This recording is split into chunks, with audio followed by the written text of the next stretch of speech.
Welcome to The Digital Patient, where we discuss the latest advancements in digital patient engagement and share stories from the front lines. I'm your host, Alan Sardana, and with me as always is CMOS MD CEO, Dr. Joshua Liu. Today we're joined by our very special guest, Dr. Heather Evans. Dr. Evans is currently a professor in the Division of General and Acute Care Surgery and Vice Chair of Clinical Research and Applied Informatics at the Medical University of South Carolina.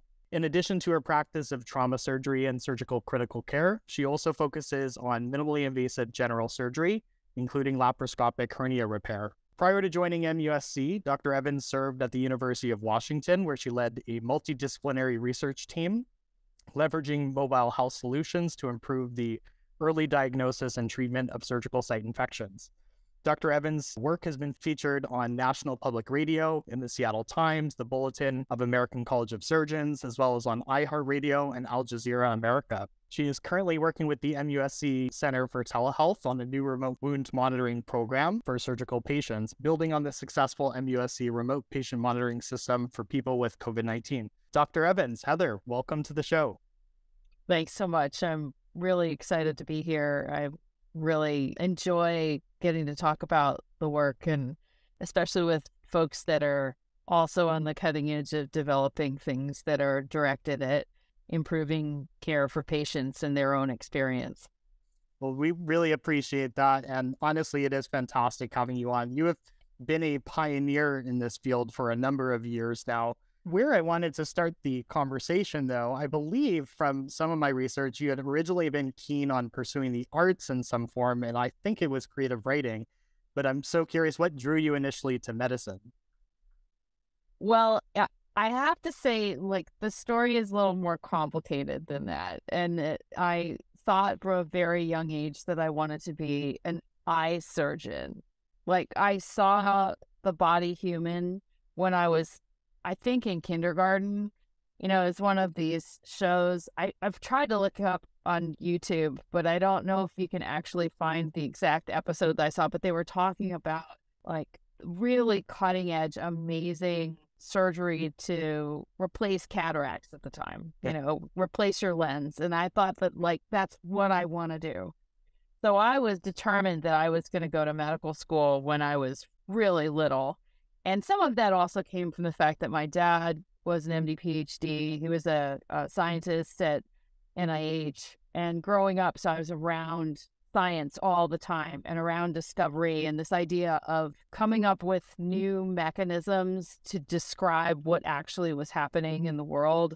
That was part of the conversation when I was a child. And it seemed like an obvious fit to go to medical school. And I had planned out how many years it would take. And when I got to high school, I had a really difficult relationship with my chemistry teacher, and I got really frustrated, and I just felt like it wasn't maybe the right path. And so when I went to college, my dad also said to me, I don't think you should be pre-med. I think you really need to be a liberal arts major. You need to learn about the world. And I loved writing, and I loved music, and I loved art, and I had been to Europe and seen amazing things firsthand in museums that really inspired me. And I had taken an art history course through Johns Hopkins CTY, which was their gifted and talented program that was really popular when I was in junior high and high school. And I just felt like there was so much there to discover, and I was very excited about it. So ironically, new discovery was really in the form of history, looking at, how things happened under the lens of art. And I absolutely loved art history. Every class I took, I just got so much out of it, and I became a much better writer, more critical thinker, and able to devour a large amount of information and memorize dates and locations and happenings and things. And I wrote my thesis on Georgia O'Keeffe and the time that she spent at the University of Virginia, where I went to school. And some of that involves some primary research, special collections library. And so there was a lot of awakening to how to do research and how to really package an idea and write it to become compelling. I was also a Japanese minor, so I didn't want to take Spanish or French. I wanted to do something different. And I went to Japan thinking, oh, maybe I'll, do art history in Japan or somehow become a, American businesswoman in Japan. And that just did not seem possible after I actually was there. I definitely felt like a gaijin and didn't fit into that society at all. And so I came back and said to myself, well, what am I really going to do with my life? I'm not going to be an art historian. I don't want to do art in the dark for the rest of my life. As much as I loved the learning, it just didn't seem like the kind of career I wanted. And I had done an internship at the Phillips Collection in Washington, D.C. And I realized on the other side of it, the conservators didn't want anybody to touch the art. They didn't want anybody to interact with the art. They wanted it to stay, in a hermetically sealed environment where it would be preserved forever. And I didn't find myself going down either of those paths. So I went back to the drawing board and I said, I was really interested in being a physician at one time. And, my dad has been such an inspiration to me my whole life. And so at that point, I was like just about to start my 4th year. And how am I going to do this? And I managed to, start taking my pre-med classes in my senior year of college. And so I had to do a post-bac year, which was the most difficult year of my life, for sure. And so doing that transition from probably right brain to left brain was very painful and hard. But I knew that there was a light at the end of that tunnel, and I was very fortunate to get into one medical school, and it happened to be the University of Rochester. And it was a very holistic place. It was at the time, it had like the highest average age of medical student of any school. And there was a focus on looking at not just the pathology of the patient, but how that pathology evolved, not just biochemically, but they had this way of looking at things called the biopsychosocial model. And this actually has become very important to me in my career because I think that the patient often gets very lost in our attempt to do the right thing, to be efficient, to be fast, to get to the point, to treat someone effectively. But we don't really consider, all the things that has happened to that person up until that point that has brought them to that moment. And considering that their pathology may have something to do with those experiences, and how we treat them can make that experience either better or worse, but it does have an impact. So I feel really fortunate that I ended up on this path because it was the perfect place to learn how to be a doctor. And I have always felt a little bit other, a little bit outside, a little bit different. And I've always felt very comfortable there because I've started out from this place of, I'm learning, I'm discovering. And so I think that I'm comfortable there, even though it can be very difficult and challenging and uncomfortable sometimes. But that's probably where all of this started and why I ended up in medicine and why I really love to be an innovator. That's the place that I find, my people. Yeah, I love that. I think it's so fascinating how you're definitely not risk averse because you come at it from such a different angle of looking at, the world through innovation and how can you change the models that are in place right now. It seems like you've really always been on the forefront of innovation. And when you did go ultimately into becoming a surgeon, you're really looking at surgery from a different lens as well, more of a holistic lens of how can we, make things better, whether it's minimally invasive hernia surgery, which you were really big into in the beginnings, like kind of adopting around 2008, or even using the robot for surgery. I'm curious then, what drew you finally to technology and how did you incorporate that first in your practice? Well, I have to say it all goes hand in hand, right? And in some ways I'm an innovator, and in some ways I would have to characterize myself as an early adopter. So there are certainly other people that have done minimally invasive operations way before me, but I watched that evolve as even a medical student. So in 97 or 98 was when I was really first in the operating room, and I didn't know that I was going to be a surgeon at that time. I sort of thought I was going to go into obstetrics, and it awakened in me, as I was going through my third year of medical school, that I really belonged in a place where I wasn't so many different things. I was really focused on being a proceduralist, and I was focused on how I can make the process better, not just for an outcome, but also for the people that are involved doing the operation and the people that are being operated on. And I remember thinking about process a lot and watching people and how they talk to patients. And someone that made a huge impact on me when I was a third year medical student was my chief resident. And she was one of the very few women that directly trained me really in most of my career, because at that point there weren't that many women in general surgery. And Anna Seidel sat down on the side of the bed and talked to patients and looked them in their eyes and, listened to them, and was very clear and very confident. And she was very tall and just had this presence about her that people trusted her and listened to her in a time when that was a little unusual for women to take on that role. And it awakened something in me that, like, I realized I could do that. You see one, you can be one.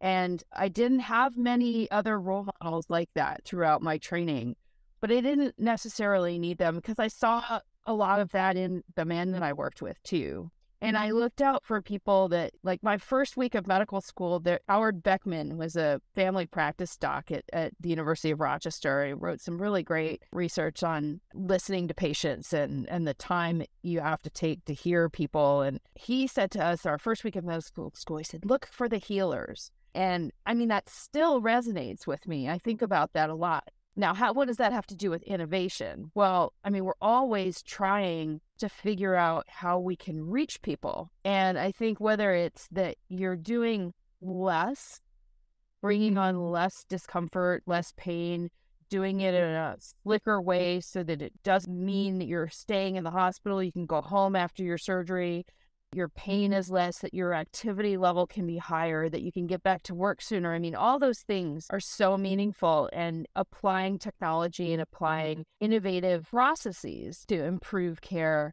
it's always been inspirational to me. So when I watched the first wave of laparoscopic cholecystectomy, for example, when we used to have to put the camera and the light cord and all this stuff in a plastic bag, like, I've seen the platforms evolve.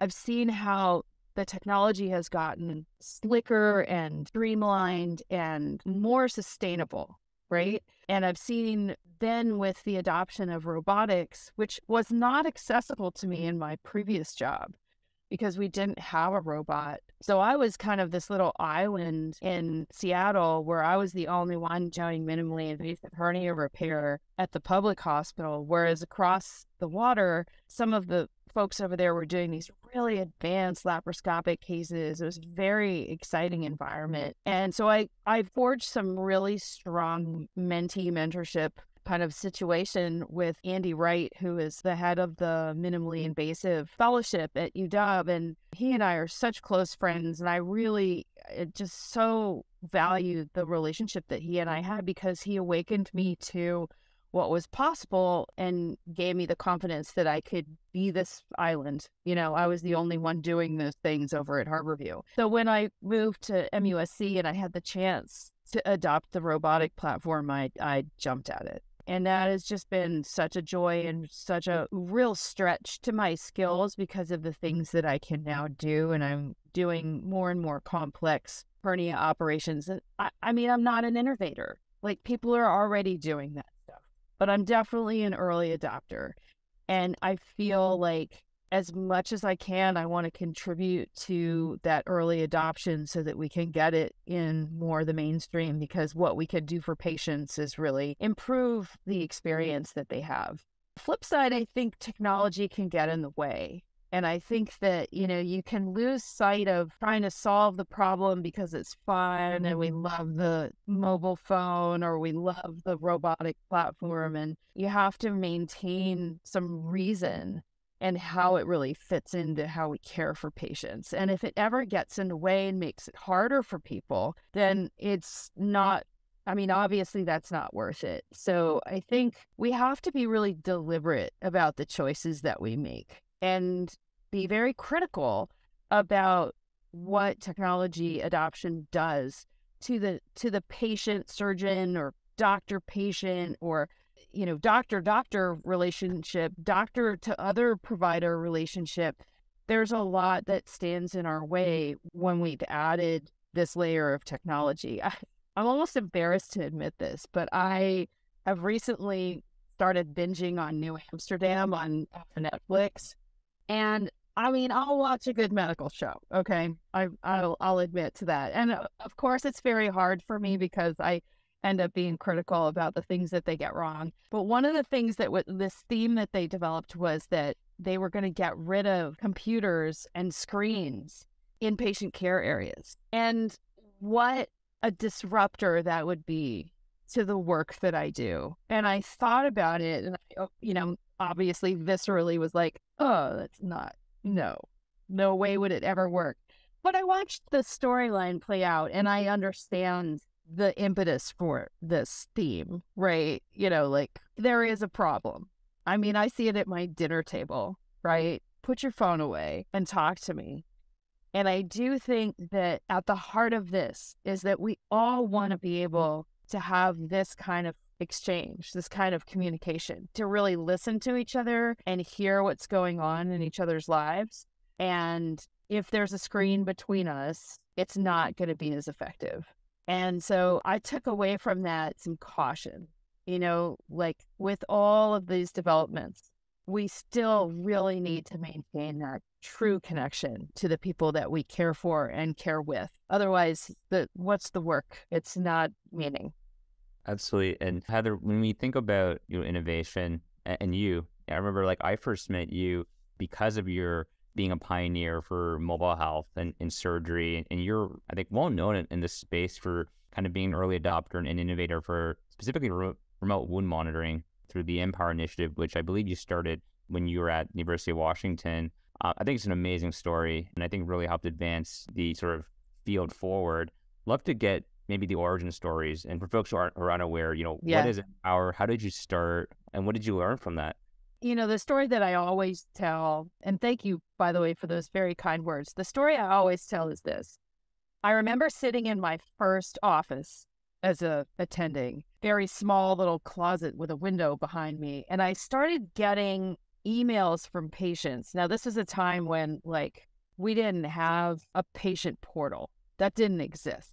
And so I was getting these messages from patients who would occasionally send photographs of their wound. And one of my partners sent me this particularly awful looking wound where the patient had written in the email, "Is this what this is supposed to look like?"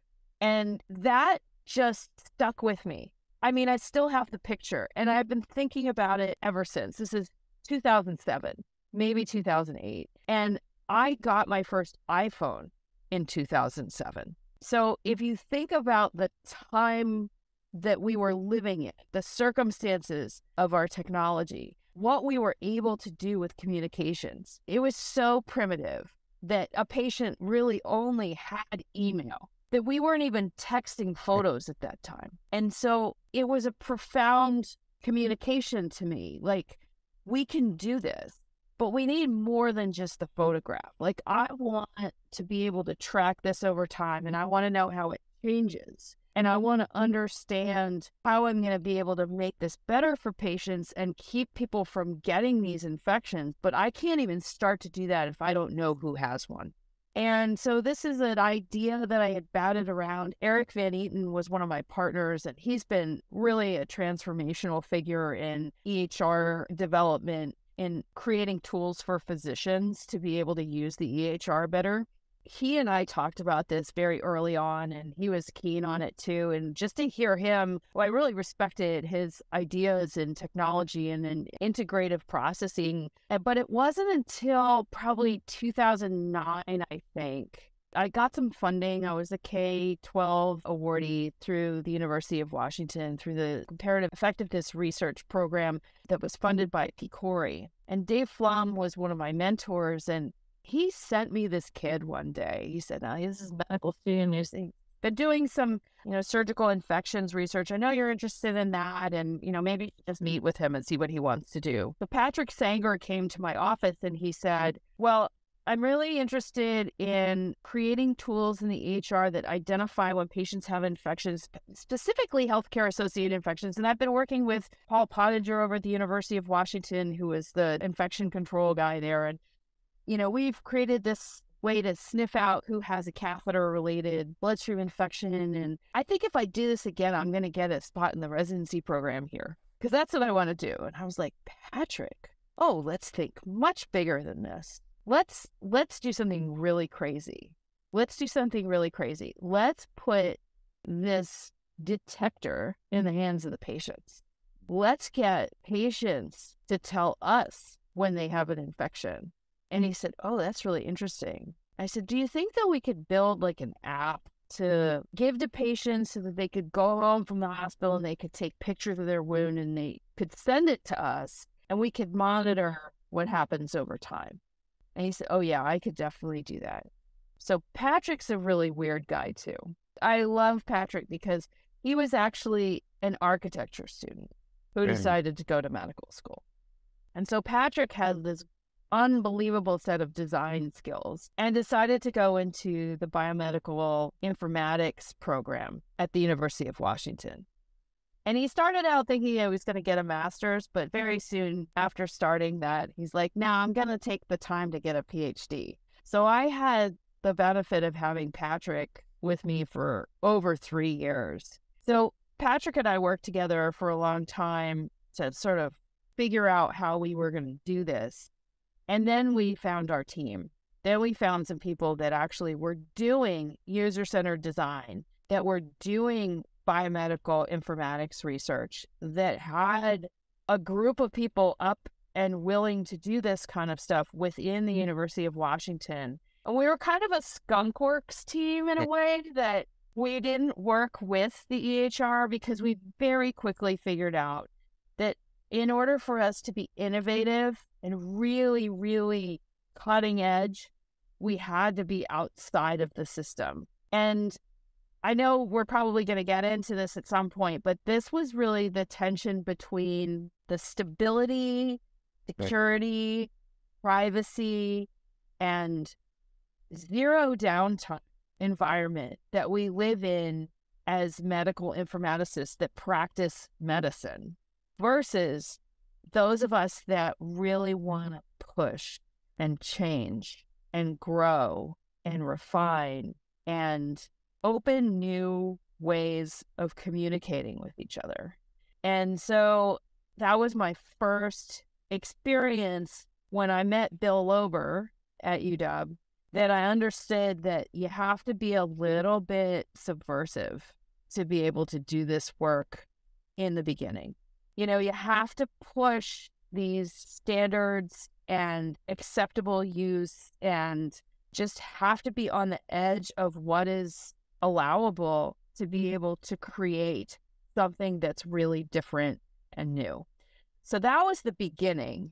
What Patrick did first was he interviewed patients that had had wound infections after surgery. And we characterized what the patient experience of having a wound infection was. And we were among the very first to do that. And we documented that it was really tough. And it wasn't just tough because it was uncomfortable and icky and you had to take care of a wound infection. But the worst part about it was that patients felt like they were not listened to, that they couldn't get to somebody that knew what was wrong with them, that had been a part of their care up until that point, that really understood what a wound infection meant to somebody who had had surgery. And I remember being on the other side of this, even as a resident or maybe even as a medical student, answering the phone and having a patient say to me, something's not right. I don't like the way my wound looks. It's red, there's drainage, it's hot. What should I do? And over the phone, which was the only method of communication we had at the time, remember, this is before Patient Portal. This is before FaceTime. This is before Skype. This is before Zoom. This is before any sort of video conferencing was anything but like a picture in a textbook from when I was in 6th grade when AT&T had made their first video phones. And I thought that was so amazing, but we didn't have a video phone. I mean, nobody had one. So you only had words to describe what was going on. And the only thing that we could say was, well, if you really think there's a problem, you need to come to the ER. That was the only recourse we had as providers, is the only suggestion we had. And that was so frustrating to me that the only thing we could say was get in your car. Maybe you don't have a car. Or maybe you live 2 hours away. Like, am I really going to be helpful now? So patients told us this when we interviewed them about the experience of having a wound infection. And it was like, the worst part about it was that they just didn't feel cared for. One person even said, I didn't know I had a wound infection until you just asked me about it. And this is like several months later. So clearly there was not just a lack of communication and preparation for what could happen, but there was also a lack of communication on the other side when it was finally happening and people were being treated. So we uncovered all of this dissatisfaction, and we uncovered all of this miseducation. I'm not even really sure how to characterize it, but just an utter missing piece in the care of these patients. And you know, as a surgeon, like, I don't want my patient to feel like that at home. I certainly don't want them to feel alone and like they can't contact somebody. So that was really the beginning. That was the impetus. That was the justification, breaking the rules, really asking patients to give us something that we had never asked them to do before. And so Patrick went on to build these wireframes, and we went to Bill and we started talking about it. And I learned so much about user-centered design methodology. And even more so, I think the biggest thing that I learned in that experience was the value of a multi-professional, multidisciplinary, weird ragtag team of people that had different skills, different perspectives, and different problems. But at the end of the day, like, everybody's sitting around that table, whether they were the user experience engineer, the coder, the medical student, the patient, the informaticist, the nurse. Like, we had all these different brands of people around the table, different life stories, different perspectives, different training, different role on the team, right? Everybody had an experience where they or a loved one had had a wound problem after surgery. Everybody. And everybody had the same concerns that those patients brought up. And so that really helped guide us. We weren't just surgeons or doctors or nurses sitting there coming up with a treatment plan. We weren't just informaticists or coders or user experience engineers coming up with a strategy. We actually had experience as patients or loved ones of patients. And so I think that that really drove us in the beginning. Now, if I had to be critical of our process, I think, you know, we did underestimate the impact that interviewing just patients who had had wound infections had on how we designed our tool. Yeah. And I think if I had to do it all over again, I probably should have talked to a lot of patients that never had a wound problem, because that's most people.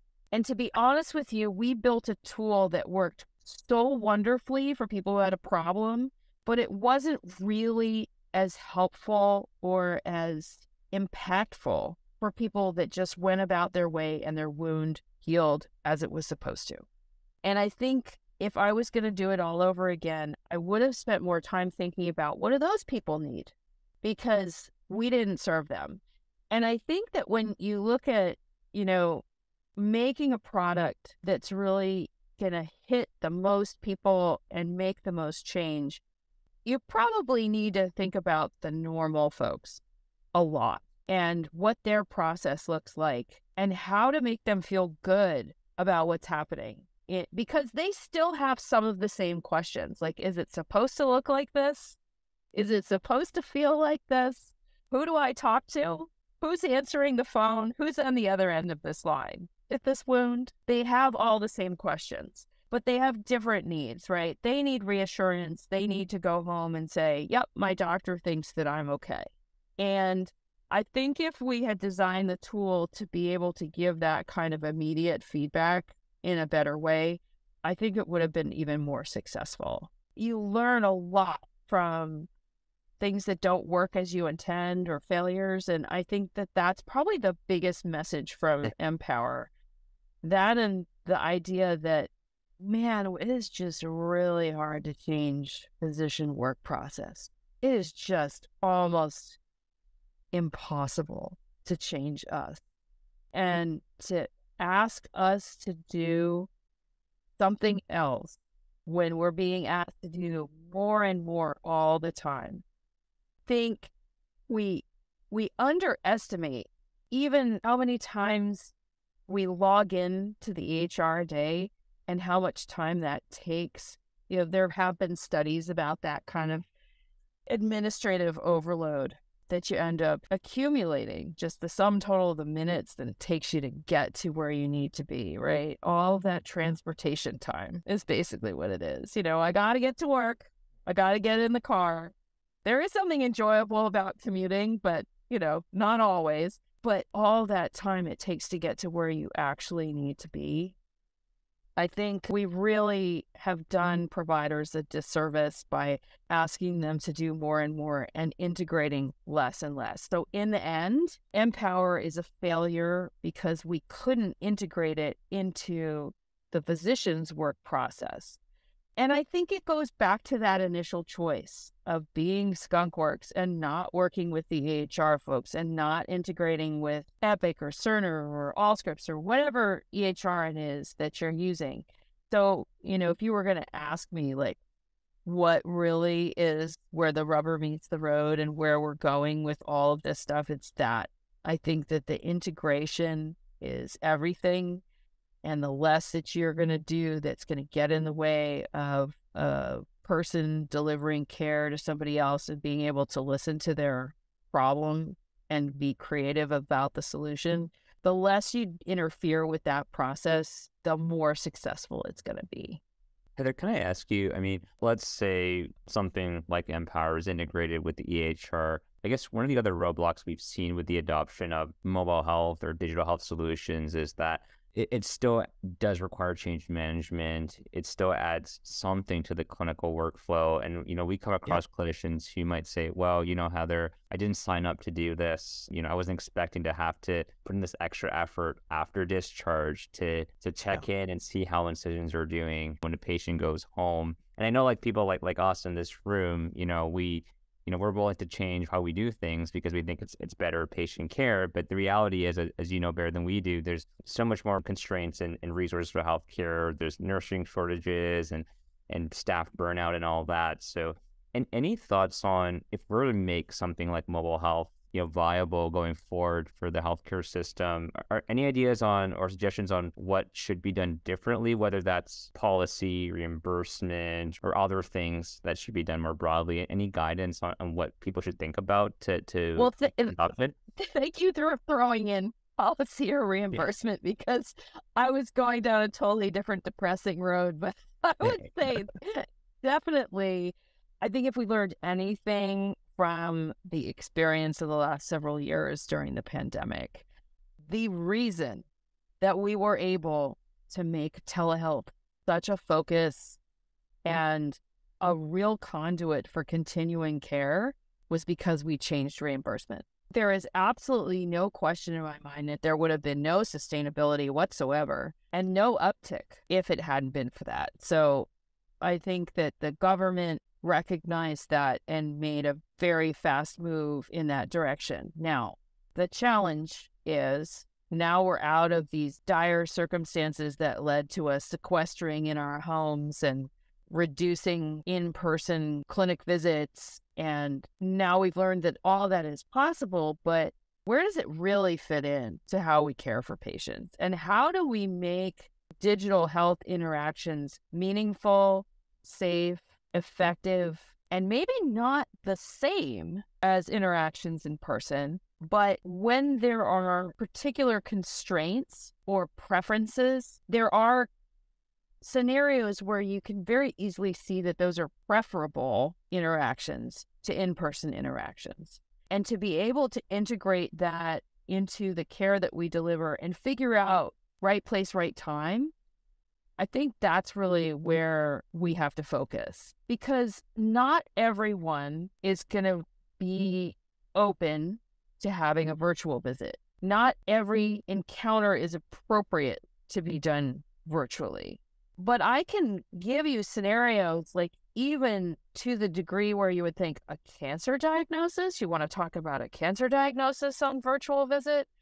Actually, you could have a virtual tumor board. Actually, you could have a palliative care provider who is unable to be in the same place as the oncologist, and the patient's family is in a different city, and they all want to have a meeting. And guess what? The only way to do it is like this.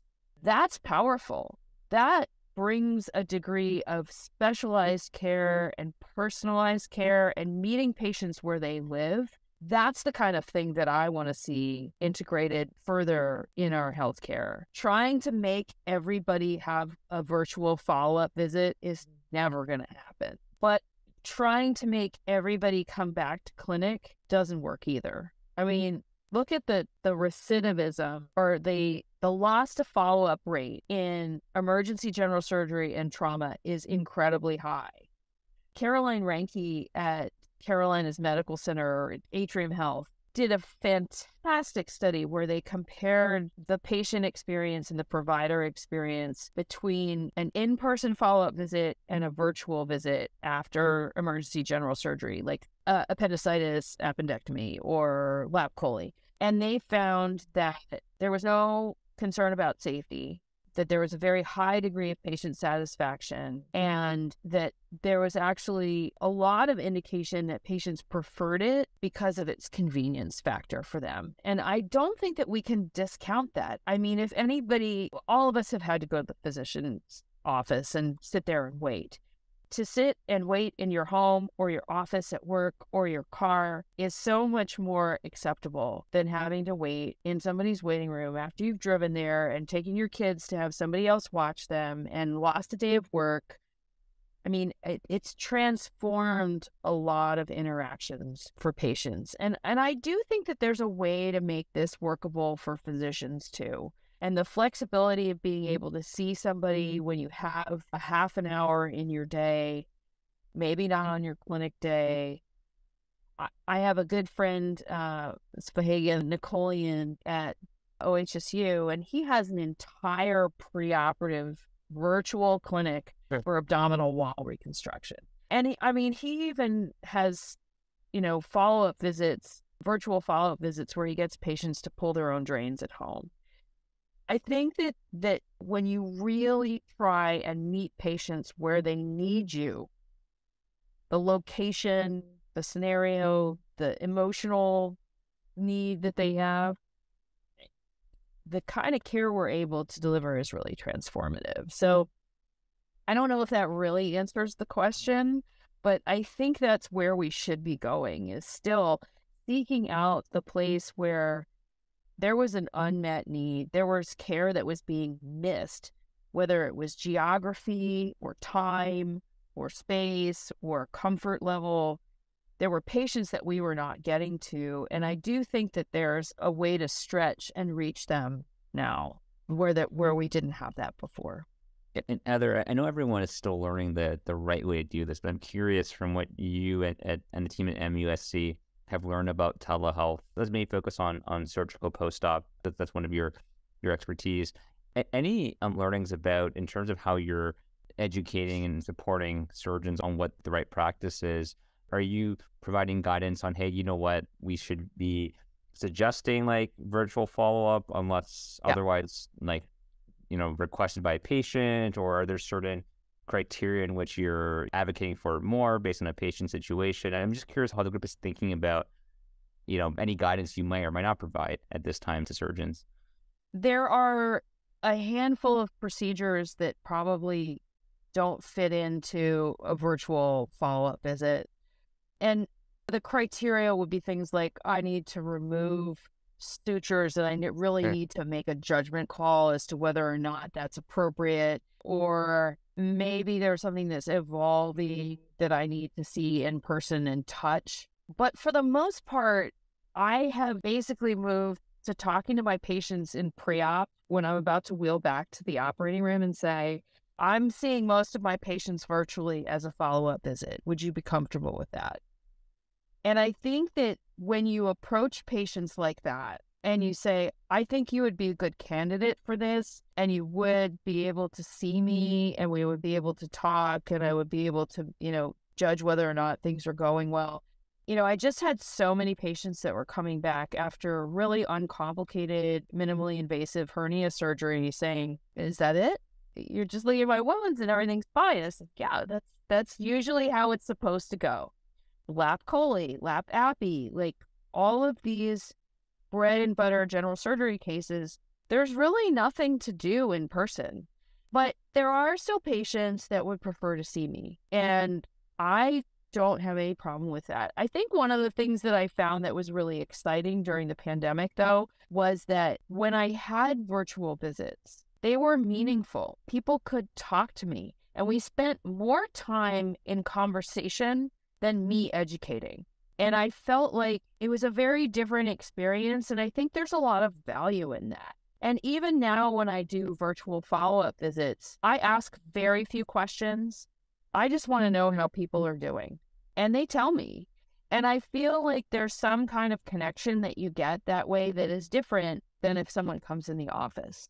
So I really see that there is some value to it. It's not just a convenience. I think our communication has profoundly changed because we rely so heavily on these kinds of modalities now for our day-to-day work. And I think we're better at being online communicators. And that's the same is true for the patients. And during the pandemic, they were so grateful that someone was able to see them in whatever way, shape, or form it was.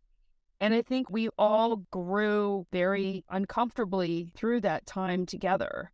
And maybe part of what made that so transformative and special to a lot of us that were caring for people during that time was that we were just so hungry to have that conversation and to know that people were okay and that we were going to be able to do something for people in a very scary time. And I think now that we're sort of on the other side of that, we have a great respect for what we can actually achieve without being in the same place.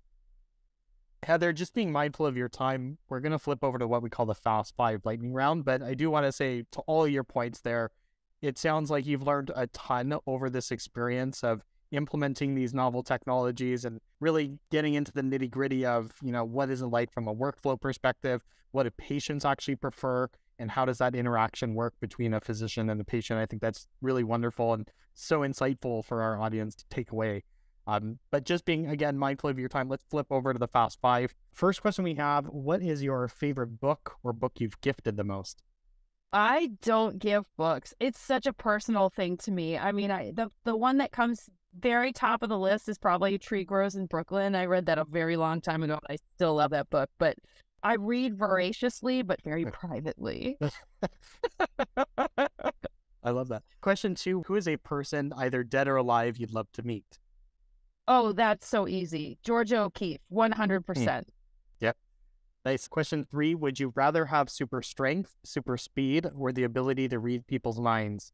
I don't want to know what you're thinking. No, thank you. I want to be super fast. I'm a cyclist and I love speed. Yeah. Awesome. Question 4, what is something in healthcare you believe that others might find insane? Ooh. Sometimes not operating is the right thing. And I think, we talk about that, but I really internalize that. I think, being honest about what you can actually do and whether you can actually improve somebody's life, that's tough. Yeah, I love that. I think maybe a lot of surgeons would disagree with that, but deep down, maybe they'd all agree as well. That's great. Last question that we have, if you could travel back in time to any event or moment, what would it be and why? I want to see my grandfather operate. Yeah. I mean, he was a surgeon at a time when being a surgeon meant you took care of everybody. You were an obstetrician, you were a gynecologist, you're a pediatric surgeon, you were a general surgeon, you were a little bit crazy, did a lot of things. He was a remarkable human being and I never met him. Wow. That's so cool. Well, I think you'd make him proud today. Oh, thank you. This has been so fun. I really just relish the time to be able to reflect on all these ideas. You know, you spend so much time thinking and working and researching and writing and grant applying and really focusing on how to get to the next place. You don't think about where you came from. So I'm grateful for the time. Oh, it's so true. And we're extremely grateful to have you on. Everyone, thank you, Heather, so much for being on the show today. You can find Heather Evans on Twitter at Heather Evans MD. And that's a wrap for this episode of The Digital Patient, hosted by CMOS MD. You can follow us on Twitter at CMOS MD. And if you like the podcast and you want to learn more, you can visit www.seamless.md. Heather, Dr. Evans, again, thank you so much for spending the time with us today. Oh, you're so welcome. Thank you for inviting me. Thanks, Heather.